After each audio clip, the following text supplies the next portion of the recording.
New video and updates के लिए bell icon पर प्रेस करें और ऑल पर सेट करें।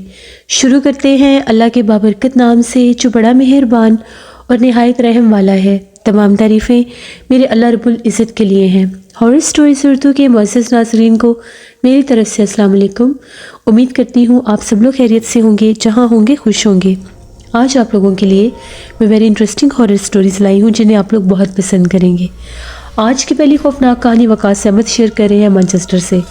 वकास कहते हैं कि आज आपके साथ राज नामी शख्स की कहानी शेयर करना चाहता हूँ जिसका ताल्लुक़ अहमदाबाद इंडिया से था। राज कहता है कि मैं 10 साल से एक कॉल सेंटर पर as a security guard job किया करता था।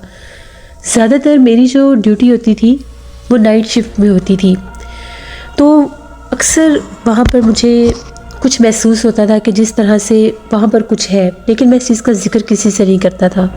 हम लोगों के कॉल सेंटर पर 2 ख़वातीन थीं जो काम किया करती थी। अचानक से उनकी तबीयत ख़राब होने लग गई। देखते ही देखते वो ऐसी हरकतें और बातें करने लग गई जैसे उनका ज़हनी तवाज़ुन पलट गया है। उनको जॉब से निकालने के बारे में भी बातें हो रही थी, क्योंकि वो बातें ही बहुत अजीब करती थी। सबको यही लगता था कि शायद इनके दिमाग पर किसी चीज़ का असर हो गया है। अभी ये चीज़ दरमियान में ही थी कि उन दोनों की एक ही दिन पुरसरार तौर पर उसी कॉल सेंटर में डेथ हो गई। कॉज ऑफ डेथ पता ही नहीं चल सका। पुलिस ने बहुत ज़्यादा इन्वेस्टिगेशन की, लेकिन कुछ भी समझ में नहीं आ रहा था कि इस तरह से अचानक उनकी डेथ कैसे हो गई। उनकी डेथ के बाद फिर काम शुरू हो गया, रूटीन पर आ गया। तो एक रात की बात है, मैं ड्यूटी पर ही था, तो मुझे छत के ऊपर से किसी के रोने की आवाज़ आने लग गई। आवाज़ ऐसी थी जिस तरह से कोई औरत रोती है। मैं बहुत ज़्यादा परेशान हुआ कि औरत की रोने की आवाज़ें कहाँ से आ रही हैं। मैं भागता हुआ छत पर गया, जाकर देखा कहीं कोई औरत नहीं थी।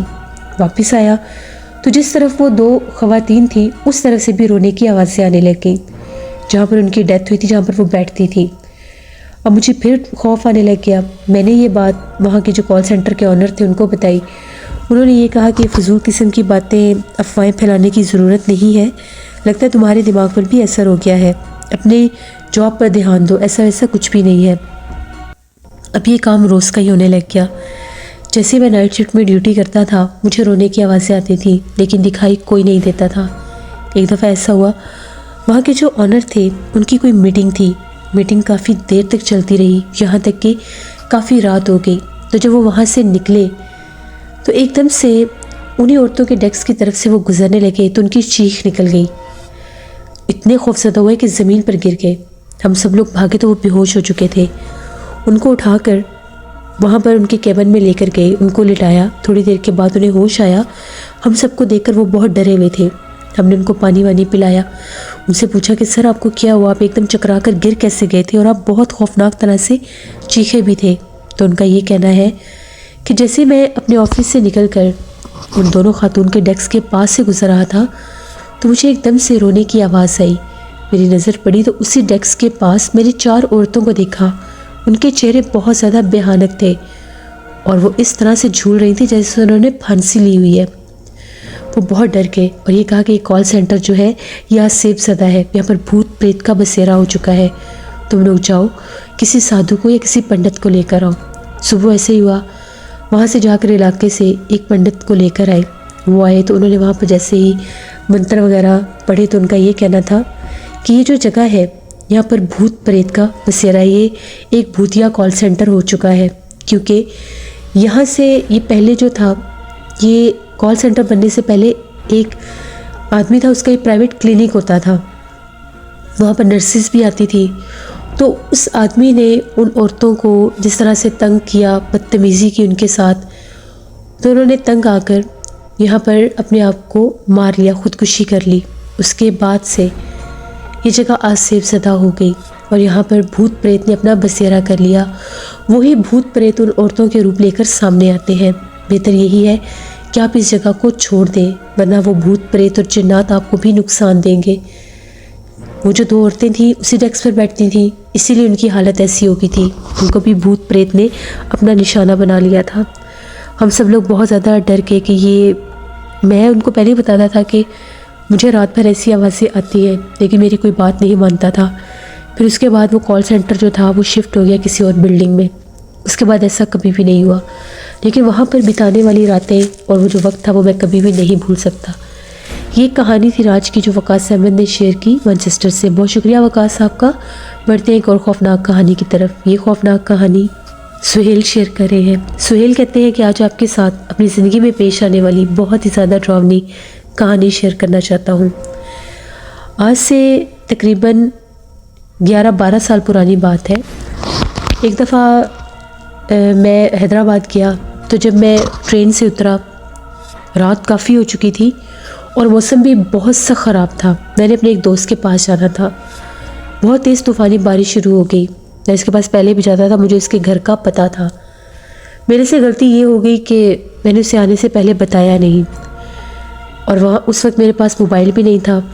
वहाँ पर जो स्टेशन था उसके पास ही एक PCO भी था, वो भी उस वक्त बंद था क्योंकि बहुत शदीद तूफ़ानी बारिश थी और इसके साथ बिजली चमक रही थी। बहुत ज़्यादा डर भी लग रहा था। और वहाँ पर स्टेशन मास्टर था। मैंने उनसे पूछा कि मुझे फ़ोन करना है, अगर आप करवा दें। तो उन्होंने ये कहा कि इतना सख्त तूफ़ान आया है, सारे फ़ोन जो हैं वो डेड हो चुके हैं, कोई भी फ़ोन इस टाइम काम नहीं कर रहा। मैं बड़ा परेशान कि अब मैं क्या करूँ। ना तो वहाँ पर कोई रिक्शा था, ना कोई तांगा था, मुझे जाना भी था। स्टेशन मास्टर जो थे वो भी उठकर चले गए क्योंकि तूफ़ान इस हद तक था। वो ये कह रहे थे कि इसके बाद अभी कोई ट्रेन फ़िलहाल नहीं आनी। अब स्टेशन बिल्कुल खाली हो चुका था। मैंने अपने दोस्त के घर जाना ही था। मैं वहाँ से पैदल चलने लग गया, बारिश में भीगता भीगता। कभी किसी शेड के नीचे खड़ा हो जाता, कभी किसी दरख्त के नीचे खड़ा हो जाता, यहाँ तक कि मैं स्टेशन से थोड़ा आगे निकल आया। आबादी भी थोड़ी दूर थी, सुनसान सी सड़क थी, एक उसके आसपास दरख्त भी थे। तभी एकदम से एक दरख्त के ऊपर से एक बिल्ली ने छलांग लगाई और सड़क के दरमियान आ गई। काले रंग की बिल्ली थी, क्योंकि वहाँ पर जैसे ही वो बिजली चमकती थी तो वो रोशनी भी होती थी, और वैसे भी स्टेशन की तरफ भी लाइट्स थी, इसलिए थोड़ा बहुत नज़र आ रहा था। बिल्ली एकदम से इतनी खौफनाक आवाज़ में हुर्राई जैसे वो एकदम से किस चीज़ को देखकर डरी है या वो मेरी तरफ भागी है। मैं बहुत डर गया, मैं पीछे हटा तो पता नहीं बिल्ली कहाँ दरख्तों में गायब हो गई। मैंने फिर आगे चलना शुरू कर दिया।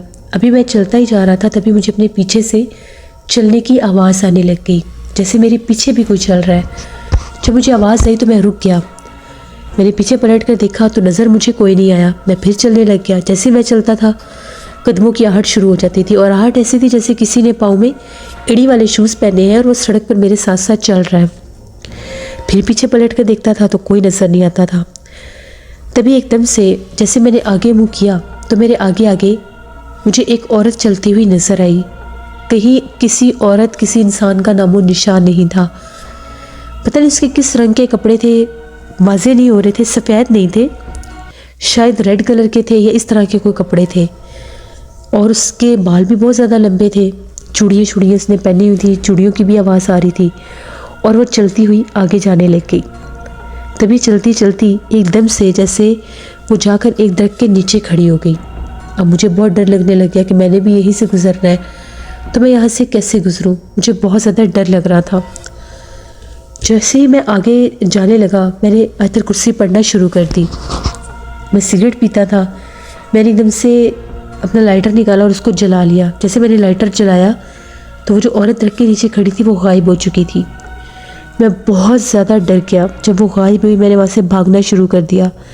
मैं इतना भागा कि मैं एक आबादी में पहुँच गया। एक घर का दरवाज़ा खटखटाया, उन लोगों को सारी बात बताई, अपना तारुफ करवाया, जिस घर जाना था उसके बारे में बताया। तो उन लोगों ने ये कहा कि तुम अंदर आ जाओ, अब रात बहुत ज़्यादा हो गई है, बारिश भी है, तो थोड़ी देर में बारिश रुकेगी तो हम तुम्हें वहाँ पर पहुँचा देंगे। मैं अपने दोस्त के घर के थोड़ा सा ही दूर था। खैर उन लोगों ने मुझे बहुत मेरी हेल्प की, मुझे चाय वगैरह पिलाई, खाना खिलाया। अभी भी बारिश बहुत तेज़ थी।